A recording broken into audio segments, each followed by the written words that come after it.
नमस्कार। आज की मेरी सीख हमारी भ्रम यात्रा और भ्रम journey part 29 mental body mental world fourth floor highest floor. अभी पिछली रील तक मैं मेंटल वर्ल्ड के थर्ड फ्लोर तक के बारे में बता चुका हूँ।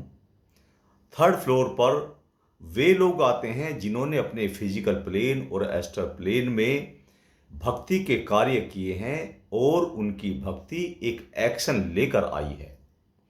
लेकिन अब मैं फोर्थ फ्लोर पर बात करूंगा। यहाँ पर कौन से लोग आनंद को उठा पाते हैं। यहाँ पर वो लोग आनंद उठाते हैं जिन्होंने अपने जीवन में भक्ति भाव तो रखा ही है, साथ में एक स्पिरिचुअल नॉलेज को गेन करने की उनकी प्रवृत्ति उनके अंदर पैदा हुई है।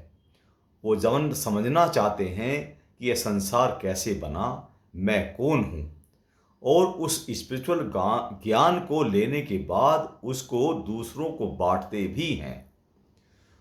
दूसरी तरह के लोग जो फिलोसफर होते हैं, जिन्होंने फिलोसफी के बारे में गहन अध्ययन करते हैं, साइंटिस्ट जो गहरे गहरे गूढ़ रहस्यों को सुलझाते हैं, नोबेल प्राइज लेने के लिए उनको कितनी मेहनत करनी पड़ती है सच्चे मन से, अनसेल्फिश तरीके से।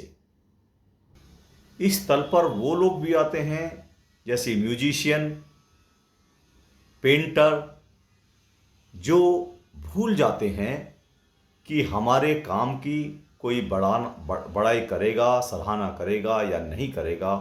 वो केवल अपने सुख के लिए, अपने आप के अंदर को, अपने भगवान के लिए वो उस कार्य में जुटे रहते हैं, बिल्कुल अनसेल्फिश तरीके से।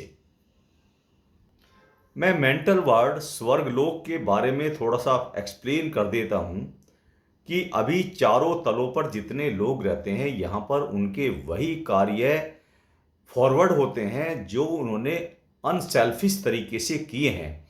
सेल्फिश तरीके से किए गए कार्य तो उनके फिजिकल प्लेन और एस्ट्रल प्लेन में ही पूरे हो जाते हैं, उनको वहीं पर भुगतने पड़ते हैं। लेकिन इस प्लेन में वही कार्य उनको फलित होते हैं जो अनसेल्फिश तरीके से वे करते हैं। जैसे कोई अगर नोबेल पुरस्कार पाने के लिए सोचता है, उसकी भावना है, तो यह उसका कार्य बड़ा हो सकता है, लेकिन ये अनसेल्फिश नहीं होगा, इसलिए इसका फल इस तल पर नहीं आएगा। धन्यवाद।